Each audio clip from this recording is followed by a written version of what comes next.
सबसे पहले पूजा होथिन गणपति नाथ के, गौरी पुत्र गणेश के नाम।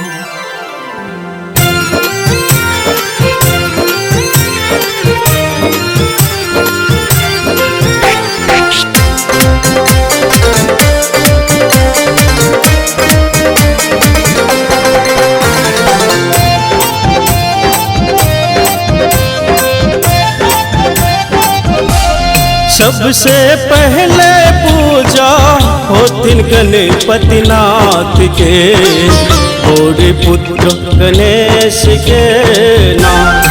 सबसे पहले पूजा होथिन गणपति नाथ के, गौरी पुत्र गणेश के नाम। सबसे पहले पूजा होथिन गणपति नाथ के, गौरी पुत्र गणेश के नाम।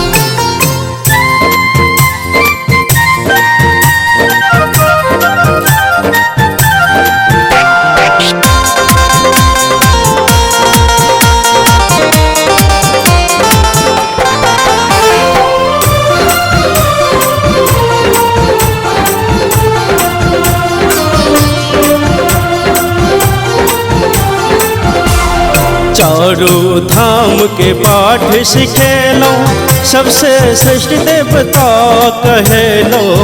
चारों धाम के पाठ सिखेलो, सबसे श्रेष्ठ देवता कहेलो। अब न करो अहाँ विलम्ब, अहाँ का पूजा कठिन अविलम्ब। अब न करो अहाँ विलम्ब, अहाँ का पूजा कठिन अविलम्ब।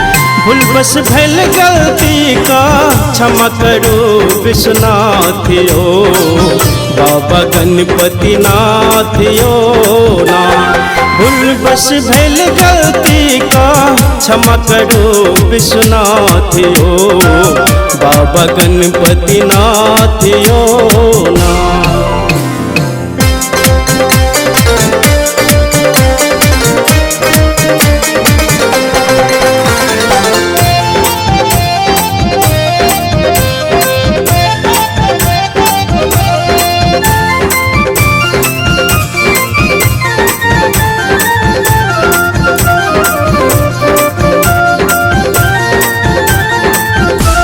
अधूरा भेल कामना अहाँ बिन, और साज पुजलो अहाँ के नित दिन।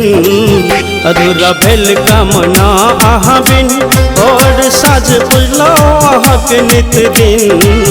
जग में सब क्यों केलक समान, दिन दुखी के अहि भगवान।